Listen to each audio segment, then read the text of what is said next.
नमस्कार दोस्तों, मैं कुलदीप पाल। आज आज हम शुरू करने वाले हैं विज्ञान का एक बहुत ही महत्वपूर्ण भाग, रसायन विज्ञान। हम यहाँ पर कक्षा 11 वालों के लिए रसायन विज्ञान एनसीईआरटी की बुक पढ़ेंगे।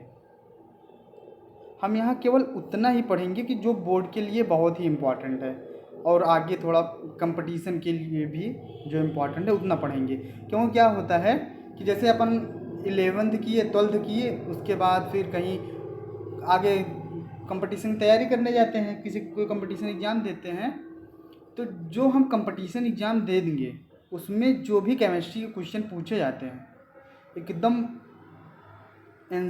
वो क्वेश्चन एनसीईआरटी से ही रहते हैं। Line to line question direct NCERT के क्वेश्चन आते ही आते हैं।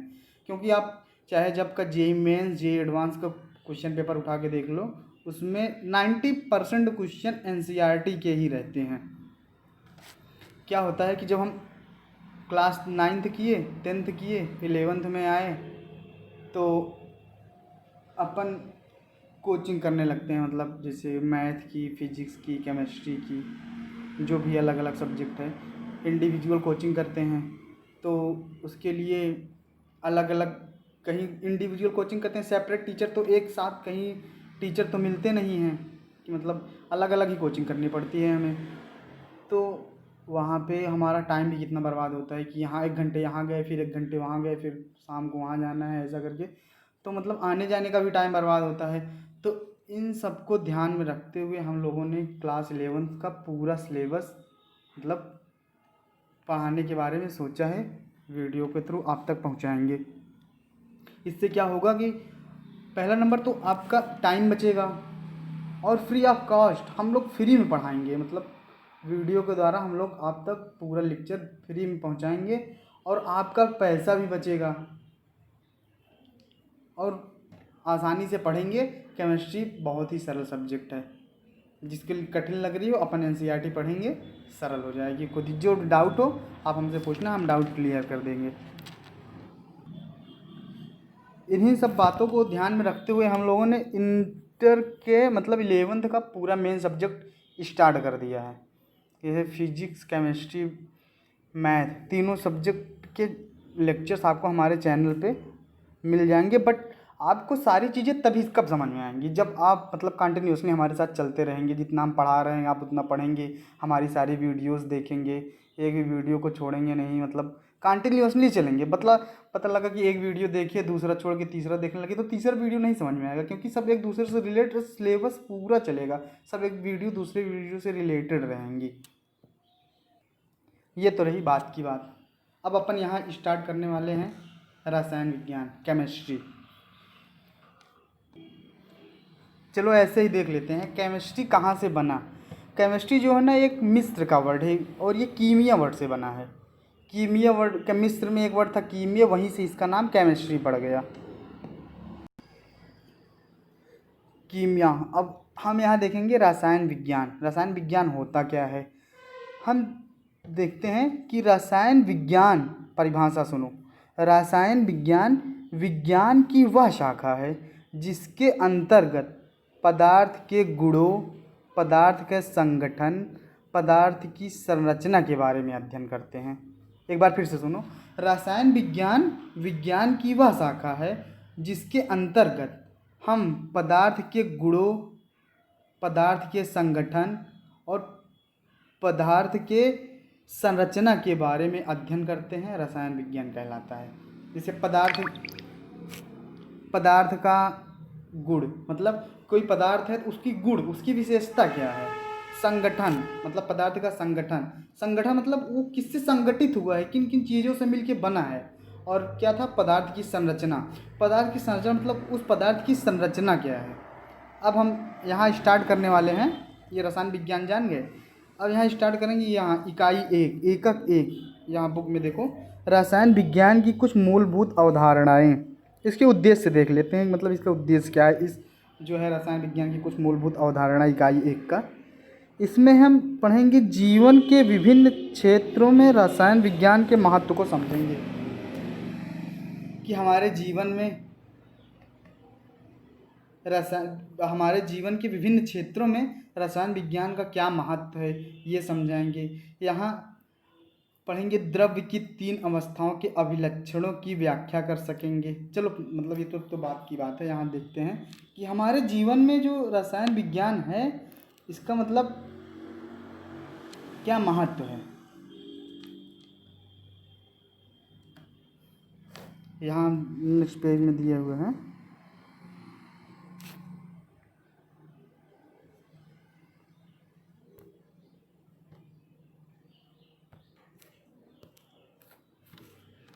रसायन विज्ञान के सिद्धांतों का व्यवहारिक उपयोग, इसका मतलब हमारे जीवन में क्या उपयोग है। रसायन विज्ञान के सिद्धांतों का व्यवहारिक उपयोग मौसम विज्ञान, रसायन विज्ञान के अंतर्गत रसायन विज्ञान की सहायता से हमें मौसम विज्ञान की जानकारी मिल जाती है। नाड़ी तंत्र और कंप्यूटर प्रचलन सब सदृश विभिन्न क्षेत्रों में होता है। हाँ, राष्ट्रीय अर्थव्यवस्था में महत्वपूर्ण योगदान होता है। रसायन विज्ञान का राष्ट्रीय अर्थव्यवस्था में महत्वपूर्ण योगदान होता है। जैसे उर्वरक, अम्लों, क्षारों, लवण में, बहुलक, दवाओं, साबुनों, अपमार्जकों, धातुओं, मिश्र धातुओं, अन्य कार्बनिक और अकार्बनिक रसायनों सहित नवीन सामग्री के निर्माण में लगे रासायनिक उद्योग का है। इन सब में भी मतलब रसायन केमिकल पदार्थ मतलब होता ही होता है। जैसे क्या होता है कि अपन अभी ब्लड जांच कराने गए, चिकित्सा की मतलब ब्लड जांच कराएं, चिकित्सा के क्षेत्र में देख लेते हैं कि ब्लड जांच कराने गए, अपन खून मतलब जब अपन सैंपल देते हैं तो वहाँ पे कुछ ना कुछ केमिकल मिला के तभी हमारा वो बताते हैं कि तुम्हारा ब्लड ग्रुप ये है, तुम्हारा ब्लड ग्रुप ये है। मतलब उसमें भी रसायन का यूज होता है। कृषि के क्षेत्र में देख लो, जैसे अपन चाय, कॉफ़ी, जेल, ये सब जैम ये सब खाते हैं ना, इसमें भी मतलब रसायन विज्ञान केमिकल पार्ट होता ही होता है। अब अपन पढ़ेंगे द्रव्य की प्रकृति। द्रव्य मतलब पदार्थ की प्रकृति। हम लोग 9-10 में पढ़ के ही आए होंगे, 9वीं 10वीं क्लास में पढ़ते हैं कि पदार्थ की 3 प्रकृति होती है, ठोस, द्रव, गैस। पदार्थ की कितनी प्रकृति होती है? 3। पदार्थ 3 रूप में पाया जाता है, ठोस, द्रव, गैस। हाँ अच्छा ये छोड़ो, अभी अपन देखते हैं पदार्थ क्या होता है। पदार्थ वे वस्तुएं जिनका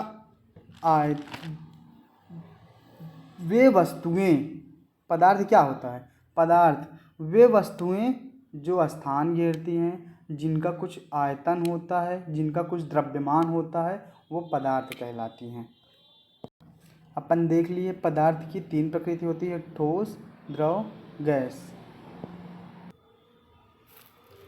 अब अपन यहाँ देख रहे हैं बुक में कि जो रेड वाला है वो ठोस है, जो ब्लू वाला है वो द्रव है, और जो ये है 3rd नंबर ये गैस है।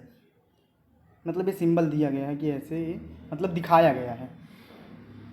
तो तीनों में डिफरेंस समझते हैं। तो ठोसों में कण एक दूसरे के बहुत पास क्रमबद्ध रूप से व्यवस्थित रहते हैं। जो ठोस होते हैं ना, आप देखे होंगे कि जैसे ठोस मतलब जैसे पत्थर की बॉल होगी तो उसके कण बहुत पास होते हैं, बहुत ठोस होते हैं। मतलब ठोस इसीलिए होते हैं क्योंकि उनके जो कण होते हैं वो बहुत पास होते हैं और बहुत व्यवस्थित रहते हैं और गतिशील तो नहीं होते हैं। द्रवों के कण पास होते हैं, द्रव के भी कण पास होते हैं। जैसे अपन पानी देखते हैं वो द्रव है तो उसके कण पास होते हैं, बट ठोसों से दूर होते हैं। और गैस के कण तो बहुत दूर होते हैं और इसीलिए गैस बहुत तेज़ गति करती है और ठोस तो गति नहीं कर पाती है, और द्रव भी गति कर लेती है ठोस से ज़्यादा ही। ठोस का निश्चित आयतन और निश्चित आकार होता है। ठोस को जहाँ रखोगे मतलब जैसे निश्चित आयतन होता है कि मतलब वो उनका खुद का आयतन होता है, वो मतलब निश्चित आयतन उनका होता है, निश्चित आकार होता है। जो जैसे रहेंगी वैसे ही रहेगी। जैसे लोहे की बॉल है तो वो वैसे रहेगी। ऐसा तो होगा नहीं कि अगर जैसे लोहे की बॉल है उसको हम किसी बर्तन में रख दिए तो वो बर्तन का रूप धारण कर लेगी, ऐसा नहीं है। उसका खुद का निश्चित आकार और निश्चित आयतन होता है। जबकि द्रव का आयतन निश्चित होता है परंतु आकार निश्चित नहीं होता है। वह उसी पात्र का आकार ले लेता है जिसमें वो रखा जाता है। जैसे पानी है, पानी को अभी गिलास में लिए हैं, गिलास से लेके उसे अगर हम कटोरी में डाल देते हैं तो वो कटोरी का आकार ले लेता है, लेकिन उसका आयतन उतना ही होता है जितना वो गिलास में आयतन ली थी, उतना ही पानी कटोरी में भी आयतन लेगी, लेकिन आकार बदल जाता है। जबकि गैस का ना तो आयतन निश्चित होता है ना आकार निश्चित होता है। गैस का ना तो आयतन निश्चित होता है, सुनो फिर से, गैस का ना तो आयतन निश्चित होता है ना आकार निश्चित रहता है, वह उस पात्र के आयतन में पूरी तरह फैल जाती है जिसमें वो रखा जाता है। फिर से सुनो, ठोस का निश्चित आयतन होता है, निश्चित आकार होता है।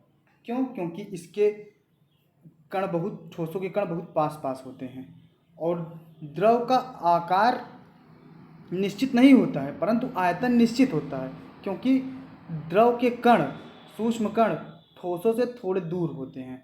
और गैस का ना तो आयतन निश्चित होता है ना आकार ही निश्चित होता, क्योंकि इसके सूक्ष्म कण बहुत दूर दूर पाए जाते हैं। यहाँ देखो चित्र में भी दिखाया गया है कि ठोस के कण देखो रेड कलर वाले में बहुत पास पास हैं, इसमें खाली जगह नहीं है, और द्रव के कण देखो थोड़े दूर दूर है, बीच में खाली खाली जगह है। और गैस में दिखाया गया है कि बहुत, मतलब बहुत ज़्यादा जगह है, एक कण यहाँ है तो एक कण यहाँ है।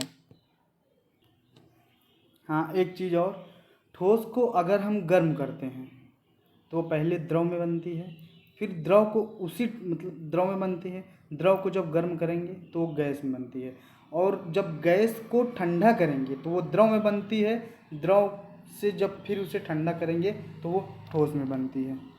देखो बुक में दिखाया गया है, ठोस को गर्म कर रहे हैं तो द्रव बन रहा है, फिर द्रव को गर्म कर रहे हैं तो गैस बन रहा है। लेकिन नीचे वाले प्रोसेस में देखो, यहाँ पे जब ठोस को गर्म किए तो द्रव बना, फिर जब द्रव को गर्म किए तो इधर गैस बना, लेकिन फिर जब गैस को ठंडा कर रहे हैं, जब गैस को ठंडा कर रहे हैं तो द्रव बन रहा है, फिर जब द्रव को ठंडा कर रहे हैं तो वो ठोस बन रहा है।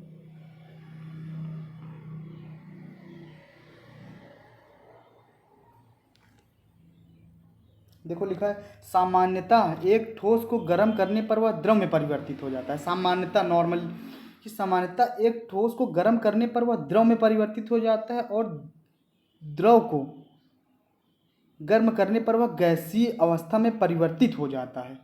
जब द्रव को गर्म करेंगे तो वह गैसीय अवस्था में परिवर्तित हो जाता है।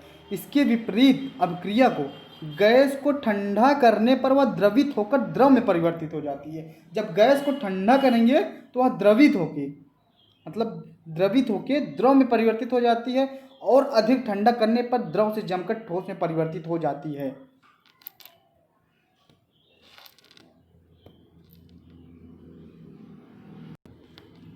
अब हम यहाँ बुक में देखते हैं कि स्थूल या बड़े स्तर पर द्रव्य के मिश्रण या शुद्ध पदार्थ के रूप में वर्गीकृत किया जा सकता है।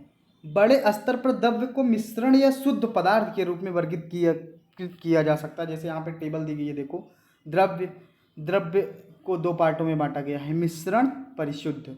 अब मिश्रण भी दो प्रकार का होता है, एक समांगी मिश्रण होता है, एक विषमांगी मिश्रण। समांगी मिश्रण क्या होता है ये अपन अभी डेफिनीशन देखेंगे आगे। शुद्ध पदार्थ भी दो प्रकार का होता है, इसको दो प्रकार का होता है, तत्व, यौगिक। तत्व क्या होता है अभी अपन पढ़ेंगे, यौगिक क्या होता है अभी पढ़ेंगे। तो सबसे पहले ये देखते हैं कि मिश्रण, आपके आसपास उपस्थित अधिकांश पदार्थ मिश्रण हैं। हाँ, हमारे आसपास जो मतलब अधिकांश चीज़ें उपस्थित हैं वो मिश्रण ही होता है। जैसे अपन शरबत पीते हैं, उसमें देखते हैं शरबत में क्या होता है, मिश्रण ही तो है, वो चीनी पानी का ही तो मिश्रण है। चाय पीते हैं तो उसमें देखो चीनी, चाय पत्ती, क्या क्या, इलायची, ये सब। हवा में देखो, हवा में कई सारी गैसेस मिली होती हैं, जैसे हवा में ऑक्सीजन होती है, हाइड्रोजन होती है, सब चीज़ होती है, बहुत गैसें होती हैं। तो वो भी, हवा भी क्या है, एक प्रकार का मिश्रण है। इससे मतलब एक डिफिनीशन निकल के आ रही है, देखो मिश्रण की। मिश्रण में दो या अधिक पदार्थों अथवा घटक का अनुपात उपस्थित होता है। मतलब मिश्रण जो होता है दो या दो से अधिक पदार्थों अथवा घटक का अनुपात होता है। मिश्रण किसे कहते हैं, मिश्रण दो या दो से अधिक पदार्थों अथवा घटक का अनुपात होता है। मिश्रण कोई भी हो सकता है। सम्मिश्रण समांगी भी होता है, विषमांगी भी होता है। समांगी मिश्रण किसे कहते हैं? देखो जैसे अपन हेडिंग डाल देखते हैं, मतलब हेडिंग क्या डालते हैं सुन लो। ये सब मतलब जो मैं हेडिंग टाइप का है उसे बोल दे रहा हूँ कि डिफिनीशन पूछी जा सकती है। समांगी मिश्रण क्या होता है? समांगी मिश्रण जिसमें जिसमें एक घटक, एक पदार्थ दूसरे पदार्थ में मिश्रित, पूर्णतः मिश्रित हो जाए, वो होता है समांगी मिश्रण। जैसे चीनी और पानी का मिश्रण। चीनी में पानी मिलाते हैं जब, तो उसमें चीनी दिखती है क्या? नहीं दिखती, वो मिश्रित हो जाती है पूरी। तो ये होता है समांगी मिश्रण। हवा, ये समांगी मिश्रण होता है। इसमें अलग अलग गैसेस हवा में दिखाई देखी क्या कि वो कार्बन डाइऑक्साइड जा रही, वो देखो ऑक्सीजन जा रही है, तो ऐसा होता है क्या? नहीं। हवा समांगी मिश्रण है। विषमांगी मिश्रण किसे कहते हैं?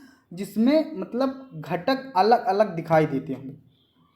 विषमांगी मिश्रण वो मिश्रण होता है जिसमें पदार्थ के जो अवयव होते हैं, घटक होते हैं, वो अलग अलग होते हैं। जैसे चीनी में जैसे पानी में रेत मिला लो अभी, तो ये मिलेगा क्या? नहीं मिलेगा। इसे विषमांगी मिश्रण कहते हैं। आगे का वीडियो आप आगे का चैप्टर आप नेक्स्ट वीडियो में पढ़ेंगे। Thank you.